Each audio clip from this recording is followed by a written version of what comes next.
Dunyodagi eng xavfli va taqiqlangan o'yinlar. O'yinlarni o'ynashingizni tavsiya qilmayman. Lekin bugun men sizga mana shu haqida aytib bermoqchiman. Xullas, birinchisi bu Ouija o'yini. 1890-yilda paydo bo'lgan bu spiritizm doskasida harflar va raqamlar bo'ladi. Ishtirokchilar maxsus planshetkaga o'xshagan narsaga barmoqlarini qo'yib savol berishadi. Nimadir savol berishadi va o'sha narsa o'zi qimirlab javob beradi. Ya'ni shunchaki savol bermaydi, u ruhlarni chaqirib, o'sha ruhlardan so'rab, o'sha ruhlar mana shunaqa qo'lini qimirlatishadi. Ko'pchilik buni hazil deb o'ylaydi, lekin Ispaniyada bir voqea sodir bo'lgan.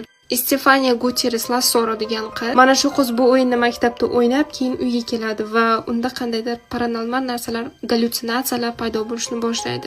Uyqusi g'alati bo'lib qoladi, ko'zini oldida bir g'alati narsalar ko'rinishni boshlaydi. Keyin bu qiz vafot etadi. Eng qizig'i, mana shu qiz o'lgandan keyin ham uyida paranormal narsalar davom etadi. Buni hattoki rasmiy ravishda politsiyadagilar ham tasdiqlashgan. Ya'ni hujjatlariga bu narsalar paranormal narsalar deb yozishgan.